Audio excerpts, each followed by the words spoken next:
राम सब नए कृष्ण जी का भगत स सुदामा का कृष्ण का। और ये ब्राह्मणी जो सुदामा की पत्नी वह सवाल जवाब कर रही है सुदामा से। अब तो कृष्ण के पास चला जा तो सुनियो और कमेंट करके जरूर बताइयो कैसा लग गया। कित से तेरा कृष्ण मुरारी तू अपना यार बताया करता। कित का राजा कित सरदारी तू सच्चा प्यार जताया करता। बालक बिलख बिलख मर जाएंगे सोच समझ हो जागी देरी। 2 दिन में या छान पड़ेगी काया की हो जाएगी डेरी। विपत पड़े मैं दिख यारी तू दिलदार बताया करता।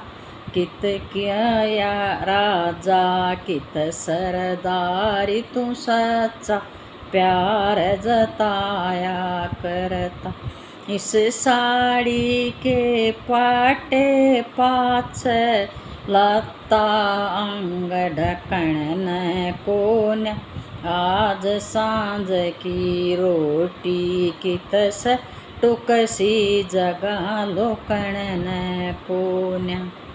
केसर माणा कह दिए सारी मानस सार बताया करता।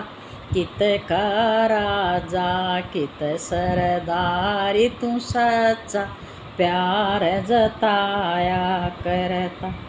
हद ओली सैब पंडित जीवर था सहण की हिम्मत कोन्या।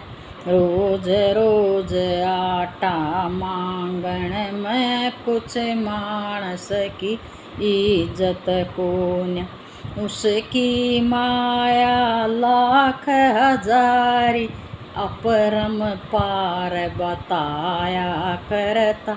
कित का राजा कित सरदारी तू सच्चा प्यार जताया करता। उबरे सुबरे चावल सया ठाडी गठड़ी नहीं भरेगी। जाके कहिए ओ गिरधारी तेरी बावज याद करती। के चाट तेरी साहूकारी न तू साहूकार